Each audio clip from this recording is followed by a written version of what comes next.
इस रेसिपी को देखने के बाद आपका तुरंत बना के खाने का मन करने वाला है। इतना टेस्टी, इतना यमी है ये, और मुझे लगता है कि ये किसी को पसंद ना हो ऐसा हो ही नहीं सकता। तो बहुत ही डिलीशियस आज मैं आपके लिए लेकर आई हूँ ब्रेड पकौड़े की रेसिपी, जिसके लिए बहुत ज़्यादा मेहनत करने की कोई ज़रूरत नहीं पड़ने वाली है। इतना ईजी और टेस्टी कि आप इसे जब चाहे तब बना सकते हैं, और इतने लाइट वेट है कि बिल्कुल भी इसमें ऑयल ज़्यादा एब्जॉर्ब नहीं हुआ है। तो चलिए बनाना शुरू करते हैं। सबसे पहले हम इसकी स्टफिंग बनाएंगे, तो इसके लिए हमने लिए यहाँ पर आलू। अपने मनपसंद जितना बनाना हो आप उस क्वांटिटी में आप ले लें और इसे अच्छे से मैश कर लें। आलू को बहुत अच्छे से मैशअप कर लीजिएगा, चाहे फोक से, हाथों से या फिर ग्रेटर की मदद से। बहुत ज़्यादा गुठलियाँ लम्स ना रह जाए, नहीं तो फिर मोटे मोटे चंक्स आएंगे ना, तो फिर अच्छा नहीं लगता है। आलूओं को बहुत अच्छे से मैशअप करने के बाद आप इसमें अपने मनपसंद मसालों का इस्तेमाल कर लीजिए। क्योंकि गर्मियाँ पड़ रही हैं तो मैंने बहुत ज़्यादा हैवी साइड में मसाला नहीं बनाया है। सिर्फ लिया है धनिया powder, Kashmiri red chilli powder, हल्दी पाउडर, और लिया है साथ में नमक स्वाद अनुसार, और लास्ट में डाल दिया है थोड़ा सा इसमें आधी छोटी चम्मच के बराबर आमचूर का पाउडर, और ग्रीन चॉप हरी वाली मिर्च। इससे क्या होगा कि ये बहुत ज़्यादा हैवी मसाला नहीं होगा, क्योंकि गर्मियाँ पड़ रही हैं। अगर आप इसमें बहुत ज़्यादा मसाले ऐड कर देंगे तो ये बहुत ज़्यादा हैवी हो जाएगा। आप चाहे तो अपने मनपसंद से सब्जियाँ डाल सकते हैं, आप इसमें मसाले डाल सकते हैं, अदरक लहसुन मिर्ची का पेस्ट डाल सकते हैं। तो ये सब ऑप्शनल है, आप जितना हैवी बनाना चाहे बना लें। चीज़ डाल सकते हैं, तो ये पूरा ऑप्शनल है। मसाला हो गया है तैयार। अब यहाँ पर मैंने लिया है एक बड़े बाउल भरकर 250 ग्राम के लगभग यहाँ पर मैंने बेसन ले लिया होगा, और इसको थोड़ा थोड़ा पानी डालकर पहले आप इसको एकदम लम्स फ्री आप इसको घोल दें। उससे क्या होगा कि बेसन जितना फ्लफ़ी होगा उतने अच्छे ब्रेड पकौड़े बनकर तैयार होते हैं। तो इसको कम से कम हाथ लगाकर थोड़ा अच्छे से फेंट लीजिए, या फिर विस्कर से ही फेंट लीजिए, जब तक कि ये फेंटते फेंटते इसका कलर चेंज ना हो जाए हल्का लाइट कलर में। और फिर इसके बाद हम इसमें डाल देंगे नमक स्वाद के अनुसार। हल्दी पाउडर डाल देंगे 1/4 टीस्पून, बहुत ज़्यादा नहीं डालना है। इसको बहुत ज़्यादा टेस्टी बनाने के लिए और फूला फूला बनता है ना जैसे मार्केट में, उसके लिए 2 पिंच हमने बेकिंग सोडा डाला है। इसके बिना भी बन सकता है, लेकिन आपने देखा होगा कि जब आप ऐसे ही बनाकर डालते हैं ना, तो जो ब्रेड पकौड़ा है वो तेल ज़्यादा एब्जॉर्ब करता है, तो वो हमें नहीं चाहिए, बिल्कुल तेल ज़्यादा नहीं चाहिए। अब इसके बाद थोड़ा पानी इसकी कंसिस्टेंसी एडजस्ट करने के लिए हमने और डाल दिया है, और इसको अच्छे से फेंट लेंगे। तो मसाला भी हमारा बहुत सिंपल सा है, और हमारा ये बैटर भी बहुत ही सिंपल है। मैंने इसमें कोई भी चावल का आटा वगैरह ऐड नहीं किया है, ऐसे ही बनाया है जैसे कि मार्केट में बनाया जाता है। अब यहाँ पर मैंने ये ब्रेड के स्लाइस ले लिए हैं। अब इसमें भी अगर आप चाहें तो ऊपर नीचे चटनी वगैरह लगाना चाहते हैं तो लगा सकते हैं। मैंने सिंपल आलू का मसाला ही लगाया है। तो देखिए, वैरायटी और वेरिएशन ये आपके ऊपर होता है कि आप इसमें क्या क्या ऐड करने वाले हैं अपने घर वालों के आवश्यकता के अनुसार। आपके यहाँ इसे किस तरीके से खाना पसंद करते हैं ये कमेंट बॉक्स पे ज़रूर बताइएगा, और ये सबसे ज़्यादा कहाँ पर खाया जाता है ये भी बताइएगा। अब बैटर में हमने इस स्टफिंग को अच्छे से भर लिया है। तो यहाँ पर आप चाहे तो फुल इस तरह से एक ब्रेड को पूरा करके तल लें, और फिर बीच से कट करके सर्व करेंगे ना, तो देखने में लुक वाइज बहुत सुंदर आता है। या फिर मैं बाद में आपको ट्रायंगल करके भी बता दूंगी, तो उस तरीके से भी बना सकते हैं जैसे कि मार्केट में मिलते हैं। तो दोनों ही तरीके से आप बना सकते हैं। अगर आपका बैटर परफेक्ट है, मसाला अच्छा है, तभी आपके ब्रेड पकौड़े जो हैं वो यमी लगते हैं। तो ये देखिए, बिल्कुल भी फैले फैले नहीं बने हैं, तेल भी ज़्यादा नहीं ले रहे हैं, और देखने में कितने सुंदर लग रहे हैं ना। तो बेसिक से घर में रखे हुए इंग्रेडिएंट्स से आप मार्केट में बनने वाली टेस्टी से टेस्टी रेसिपी घर पर बना सकते हैं। तो ये हमारा एक ब्रेड पकौड़ा बनकर हो गया है तैयार। जितना कढ़ाई पर आ जाए उतना ही डालिएगा, एक साथ बहुत सारे ना डाल दें, नहीं तो फिर क्या होगा, टूटेंगे और अच्छे भी नहीं दिखेंगे। ये देखिए, बढ़िया सा ब्रेड पकौड़ा तैयार हो गया हमारा। इसी तरह से ये देखिए, जो हमारा ब्रेड है इसको हम ट्रायंगल शेप में कट कर लेंगे, तो ये ट्रायंगल में बन जाएंगे। अगर आप इसको और छोटे पीसेस में कट करके बनाना चाहते हैं तो वैसे भी कर सकते हैं। हाँ, अगर आप इसमें वड़ा पाव की चटनी मिक्स करके भी बनाना चाहते हैं तो वैसे भी बना सकते हैं। मैंने एकदम सिंपल से सिंपल तरीका बनाया है, जिसे बच्चे से लेकर बड़े सभी बहुत अच्छे से बना लें और इन्जॉय कर सकते हैं। तो ये देखिए, इस तरह से ट्रायंगल शेप में करके फिर उसी तरह से बैटर में आप इसको डिप कर लें। देखो, मैंने बेसन में बहुत ज़्यादा मसाले इस्तेमाल नहीं किए हैं, क्योंकि अगर मसाले आपने दोनों चीज़ों में डाले ज़्यादा तो फिर खाने में उतना टेस्टी नहीं लगता। अब आप इसके साथ में चाहे टोमेटो सॉस खाएं, चाहे ग्रीन चटनी खाएं, या फिर जैसे मन चाहे, ये बहुत ही टेस्टी लगते हैं। आप किसके साथ खाना पसंद करते हैं? ये देखिए, इस तरह से हमने ट्रायंगल वाला भी डाल दिया है। तो अब ट्रायंगल वाले क्या होंगे कि एक बार में दो सिक जाएंगे। मैंने बहुत ज़्यादा तेल डालकर नहीं सेका है, नहीं तो फिर बाद में भी इस तेल का हमें इस्तेमाल भी करना होता है। अब दोनों को इसी तरह से सेक लेंगे। तो अब आप जितने चाहे उतने ब्रेड पकौड़े बनाकर तैयार कर लें। और अगर आपको ये रेसिपी थोड़ी भी पसंद आती है ना, तो वीडियो को लाइक, शेयर, सब्सक्राइब बिल्कुल करना ना भूलें। और हाइप का ऑप्शन होता है दोस्तों, तो हाइप का बटन दबा दिया करें, जिससे कि हमारी वीडियो और भी लोगों तक जाए। और उसमें जो पॉइंट मिलते हैं वो आप एक बार में 3 बार दे सकते हैं 1 महीने में, तो प्लीज़ दबा दिया करें। इतना तो आप लोग प्लीज़ कर दिया करें, उसमें कोई भी पैसे चार्ज नहीं होते हैं। और ये देखिए अच्छी अच्छी रेसिपीज़ आपको यहाँ पर देखने को मिलेंगी। और ये बनकर तैयार हो गया है। साथ में मैंने ग्रीन चिली भी फ्राई कर लिए थे। अपनी मनपसंद चटनी के साथ सर्व करें। बहुत ही टेस्टी ब्रेड पकौड़े बनकर हो गए हैं तैयार। तो मौसम चाहे जो हो, जब आपका दिल करे आप इसे बनाएं, खाएं, एंजॉय करें। रेसिपीज़ पसंद आती हो तो आप इसे घर पर ट्राई करें। और कम्युनिटी पोस्ट पे फ़ोटो डालकर पोस्ट करना बिल्कुल ना भूलें। इसी तरह की और भी टेस्टी और अच्छी अच्छी आसान रेसिपीज़ देखने के लिए चैनल पे बने रहिएगा। मैं मिलती हूँ नेक्स्ट वीडियो में। Thank you, thanks for watching.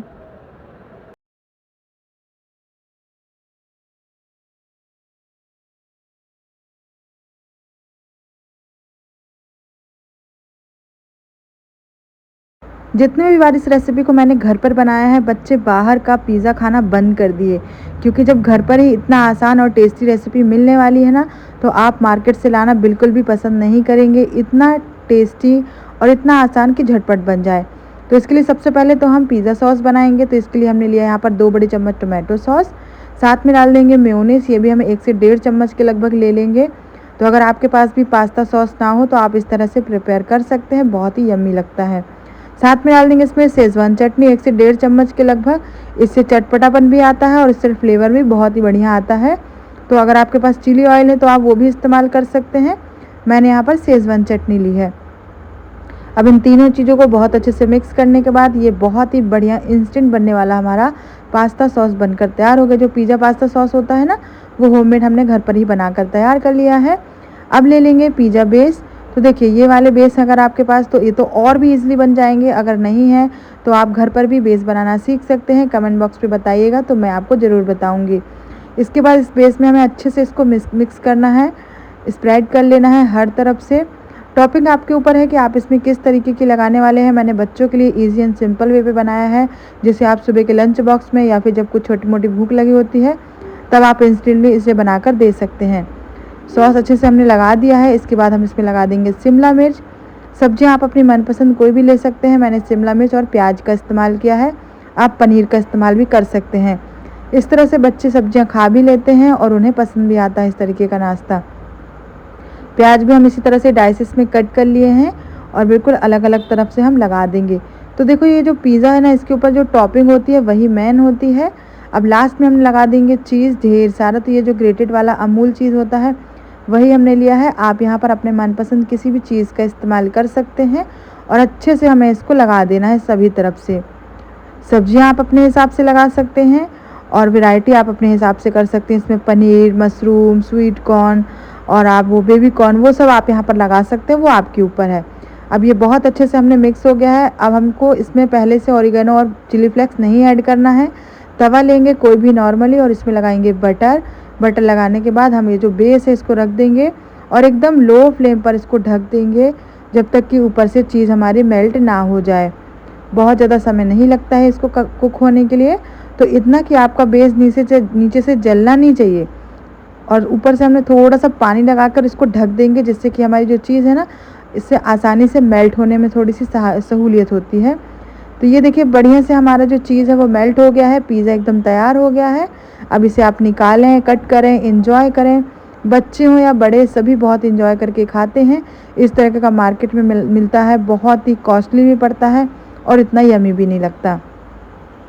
तो देखो देखते ही खाने का मन करेगा ना। अगर आपके पास बेस ना हो तो रोटी के साथ भी इस प्रोसेस को कर सकते हैं और आप बेस के साथ तो बना ही सकते हैं। अब इसको कट करेंगे ना तो कट करने में भी बहुत ही ईजिली कट हो जाएगा। एकदम चीज़ी पिज़्ज़ा घर पर बनकर हो गया है तैयार। तो मेरे बच्चे तो हो गए बहुत ज़्यादा खुश। आप अपने बच्चों के लिए कब बनाने वाले हैं कमेंट बॉक्स पे ज़रूर बताइएगा, क्योंकि हर चीज़ घर पर अवेलेबल है और घर पर ही आप बहुत ही आसान और टेस्टी रेसिपीज़ बना सकते हैं, ऐसा बिल्कुल मार्केट स्टाइल। तो आप भी इसे ज़रूर ट्राई कीजिएगा और इस तरह की और भी आसान और टेस्टी रेसिपीज़ देखने के लिए चैनल को लाइक शेयर सब्सक्राइब करना ना भूलें। Thank you, thanks for watching. बच्चों के लंच बॉक्स में देने के लिए हम रोटी या पराठा तो बनाते ही हैं, लेकिन उसके साथ में देने के लिए हमें समझ में नहीं आता कि हम क्या रखें। तो अब जब कच्चे आम आ ही रहे हैं तो आप इस तरह की रेसिपी बनाकर बॉटल में भरकर रख लीजिए। ये ख़राब नहीं होती 15 से 20 दिन के लिए, और अगर आप इसे फ्रिज में रख रहे हैं तो महीनों ख़राब नहीं होती। और साथ में ये दाल, चावल, पराठे, पूड़ी या सफ़र में ले जाने के लिए भी एकदम परफेक्ट रेसिपी है। बहुत ही टेस्टी, बहुत ही मज़ेदार। तो चलिए इस कच्चे आम से बनाकर तैयार करते हैं बहुत ही टेस्टी वाली रेसिपी, जो कि बिल्कुल घर में रखे हुए बेसिक इंग्रेडिएंट से बनाकर तैयार कर लेंगे। तो सबसे पहले तो हम लेंगे यहाँ पर पानी, और पानी में डाल देंगे हमारे कच्चे आम। ये सारे आम हमारे घर पर ही लगे हुए हैं, और अभी हमारे यहाँ हो रही है बारिश, तो इतने सारे आम जो है वो अपने आप गिर गए थे। तो इन्हें अब हम डाल देंगे पानी में, और बहुत अच्छे से सबसे पहले तो इनको वॉश करेंगे, जिससे कि जो भी मिट्टी वगैरह है वो निकल जाए, और इसमें बिल्कुल भी किरकिरापन नहीं आना चाहिए, क्योंकि अगर मिट्टी होगी तो फिर जो अचार है या फिर जो चटनी है वो बिल्कुल भी ख़राब हो जाएगी, स्वाद नहीं आएगा, किरकिरापन आएगा। तो अब इसके बाद हम इस पानी से अलग कर देंगे और इसको अच्छे से पील आउट कर देंगे। तो अब देखिए ये जो हमारे आम है इसमें गुठलियाँ बहुत जल्दी आ गई हैं। अगर आपके पास कम गुठलियों वाले आम हैं तो उससे और भी ज़्यादा इससे गूदा निकलता है, और इससे हम ये इस तरह से स्लाइसेस में कट कर लेंगे।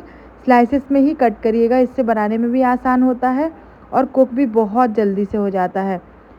तो इसी तरह से सभी आमों को हम छील लेंगे, कट कर लेंगे। जितने ज़्यादा क्वांटिटी में बनाना चाहें उस हिसाब से आप इसे बना सकते हैं। आम की गुठली आप इस चटनी में भी बना सकते हैं, और साथ में इसे दाल में भी डालकर इस्तेमाल कर सकते हैं।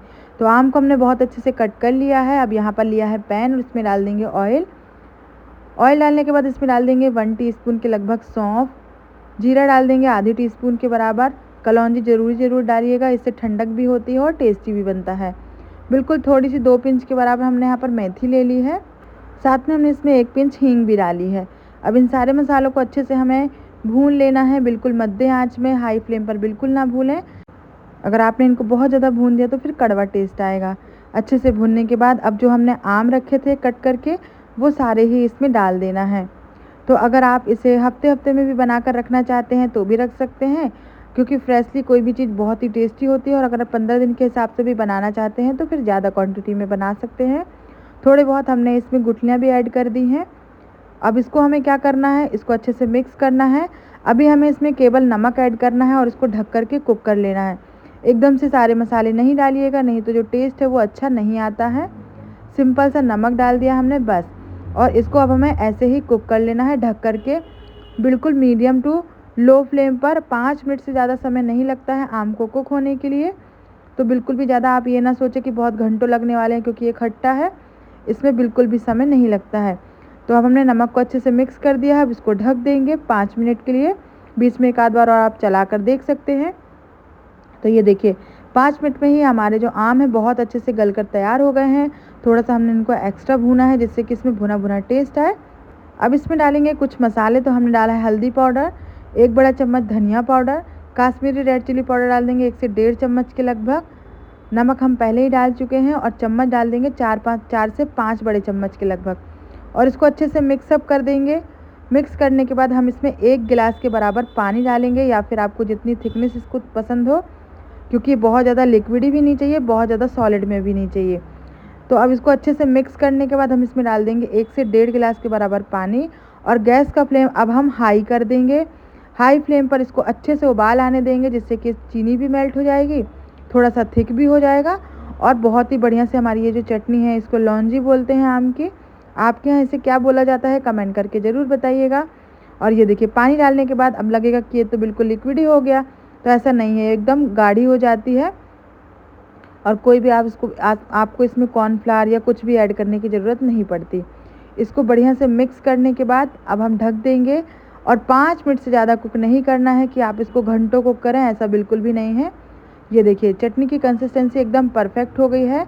दाल चावल में इतना टेस्टी लगता है, पराठे खा रहे हों या फिर कोई भी चीज़, उसमें ये सब में बहुत यम्मी लगने वाला है। दोस्तों एक बार ज़रूर बनाकर देखिएगा, बार बार आपका बनाने का मन करेगा। और कौन अपने घर में ये इस तरह की चटनी बनाकर तैयार करता है, कमेंट बॉक्स पे बताना बिल्कुल ना भूलें। और अगर आप इस रेसिपी को ट्राई कर रहे हैं तो कम्युनिटी पोस्ट पे फ़ोटो डालकर सेंड करना बिल्कुल ना भूलिएगा।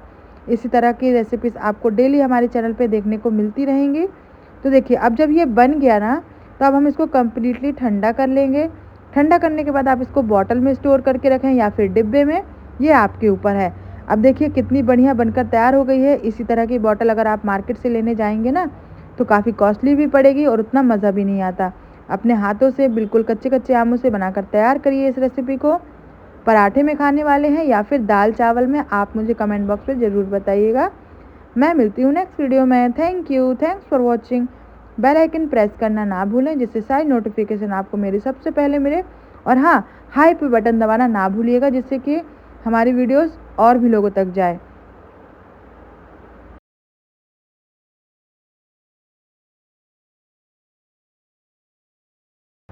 अगर आपने भी अभी तक ये वाला नाश्ता नहीं ट्राई किया है तो मेरे कहने पर एक बार आप इसे बना कर देखिए। बहुत ही टेस्टी भी है, सब्जियों से भरा हुआ है। बच्चे हों या बड़े सभी इसे बहुत ही चाव से पसंद करेंगे। बनाना इतना आसान कि 5 मिनट के अंदर ये बनकर तैयार हो जाएगा। तो चलिए इस टेस्टी सी रेसिपी को बनाना शुरू करते हैं। अंदर की फिलिंग बनाने के लिए सबसे पहले हम इसका एक सॉस बनाएंगे। तो हम बना रहे हैं यहाँ पर इसके लिए 2 बड़े चम्मच टोमेटो सॉस ले रहे हैं, साथ में ले रहे हैं 2 बड़े चम्मच मेयोनीज़। अब इसके साथ में हम इसमें डाल देंगे शेज़वान चटनी। शेज़वान चटनी से इसमें बहुत ही बढ़िया टेस्ट आएगा। आप चिली ऑयल का इस्तेमाल भी कर सकते हैं। तो इसमें डाल रहे हैं 1 चम्मच। अगर आपको ज़्यादा तीखा पसंद है तो आप उस हिसाब से 1 से 2 चम्मच के बराबर ले सकते हैं। इन तीनों चीज़ों को बहुत अच्छे से मिक्स कर देंगे तो ये एक हमारा बहुत ही बढ़िया सा स्प्रेड जैसे बनकर तैयार हो जाएगा।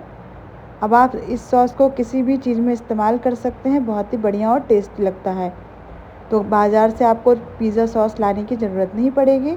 अब इसमें डाल देंगे कटी हुई बारीक एकदम शिमला मिर्च और इसके साथ में डाल देंगे बारीक कटी हुई चॉप प्याज और डाल देंगे पत्ता गोभी चॉप करके। सारी चीज़ों को अच्छे से मिक्स करना है हमें और इसमें डाल देंगे oregano, mixed herbs, chilli flakes. इससे ही तो बहुत ही बढ़िया वाला टेस्ट आएगा। और लास्ट में डाल देंगे बारीक चॉप कटी हुई हरा धनिया। सभी चीज़ों को बहुत अच्छे से मिक्स कर देंगे। तो देखिए ये जो फिलिंग मैंने बनाई है सब्जियों के साथ मिक्स करके बनाई है। आप इसकी जगह पर स्वीट कॉर्न और भी जो भी अपनी मनपसंद सब्जियां हैं वो भी आप ले सकते हैं, क्योंकि इस तरह के नाश्ते में बच्चे जो सब्जियां हैं बहुत अच्छे से खा भी लेते हैं और उन्हें पता भी नहीं होता। अब यहाँ पर हमें लेना है ये पिज़्ज़ा बेस, जो कि अभी बहुत ही ट्रेंडिंग में चल रही है ये रेसिपी। तो मैंने सोचा क्यों ना एक बार मैं भी ट्राई करके देखती हूँ, अपने तरीके से बना कर देखते हैं। ज़रूरी नहीं कि जो फीलिंग हम बता रहे हैं वही आप इसमें ऐड कर सकते हैं। आप आलू का मसाला भी लगा सकते हैं या फिर अपने मनपसंद किसी भी सब्जियों के साथ में आप इस स्टफिंग को बना सकते हैं। आप कैसे बनाने वाले हैं ये मुझे कमेंट करके ज़रूर बताइएगा। अब इस तरह से, क्योंकि हमारे थोड़े से थिन साइड वाले बेस है ना, तो बिल्कुल आप हल्के हाथों से आप इसको कट करिएगा। ये देखिए इस तरह से हमें इसमें सैंडविच जैसे बना लेना है। सभी ब्रेड्स को हम इस तरह से कर लेंगे और इसके बाद ये जो स्टफिंग है ना हमको इसके अंदर अच्छे से फिलअप कर देना है। तो अब इसके अंदर कोई सॉस वगैरह हम ऐड नहीं करेंगे क्योंकि हमारे मसाले में ही पर्याप्त है। सब्जियों को कुक नहीं करना है। अगर जब हम इसको सेकेंगे ना तभी सब्जी अच्छे से कुक हो जाएंगी और हल्की क्रंचीनेस रहेगी ना, तभी ये नाश्ता बहुत ही बढ़िया बनता है। तो इसी तरह से सभी को हम फिलअप कर देते हैं। ये देखिए सभी को हमने अच्छे से फिल कर दिया है। अब क्या करेंगे, आप चाहें तो इसको ओवन में सेक सकते हैं। हम तवे पे सेकने वाले हैं इसको। इसके लिए हमने लिया है तवा। इसमें डाल देंगे बटर। बटर के साथ बहुत ही बढ़िया फ्लेवर आएगा। आप ऑयल के साथ भी सेक सकते हैं, घी के साथ भी सेक सकते हैं। अब हमारा बटर बहुत अच्छे से हमने सभी तरफ फैला दिया है। अब इसके बाद हम रख देंगे हमारे ये जो नाश्ता हमने बना कर रखा था। बिल्कुल एक एक ब्रेड ही लगता है दोस्तों इनको बनाने के लिए। तो आप एक साइड इस तरफ और एक साइड उस तरफ करके आप सेक लें, बहुत ही बढ़िया बनता है। सभी को हमने बहुत अच्छे से अरेंज कर लिया है। अब इसके ऊपर हमें अभी कुछ भी नहीं लगाना है। जब ये एक साइड से सिक जाए तब आप इसको टर्न कर लीजिए। ये देखिए बिल्कुल हल्के हाथों से करिएगा जिससे कि हाथ भी ना जले और ये अच्छे से फिलअप हो जाए। बढ़िया सुनहरा कलर आया है क्योंकि बटर डालने से ना एकदम कलर चेंज हो जाता है। दूसरे साइड से भी सेकने के लिए हम बटर का ही इस्तेमाल कर रहे हैं। अब दोनों तरफ से सेकने के बाद हम इसे निकाल लेंगे बाहर। अगर आप चाहें तो इसके ऊपर चीज़ फिलिंग भी कर सकते हैं, मतलब जैसा चाहे वैसा आप इसको फिल कर सकते हैं। कई लोगों को बोलते हैं कि दीदी बिना चीज़ के बनाइए, बिना पनीर के बनाइए, तो उनके लिए ये वाली रेसिपी एकदम परफेक्ट होने वाली है। अब ये नाश्ता हमारा हो गया है रेडी, इसे निकाल लेंगे बाहर। इसके ऊपर से आप चीज़, मेयोनीज़ या जो भी स्प्रेड करना चाहे कर सकते हैं। मैंने इसके साथ मेयोनीज़ और टोमेटो की ये जो शेज़वान चटनी जो मैंने घर पे बनाई है वही सर्व किया है। तो बहुत ही टेस्टी सी हमारी रेसिपी बनकर हो गई है तैयार। आप भी इसे अपने घर पर ज़रूर ट्राई कीजिएगा, बच्चों के लंच बॉक्स में देना हो या सुबह के शाम के स्नैक्स टाइम पे। आप इसे कब बनाकर देने वाले हैं और रेसिपी बनाकर कम्युनिटी पोस्ट में अपलोड करना ना भूलिएगा। इसी तरह की और भी टेस्टी रेसिपीज़ देखने के लिए चैनल को लाइक शेयर सब्सक्राइब करना ना भूलें। मैं मिलती हूँ नेक्स्ट वीडियो में। Thank you, thanks for watching.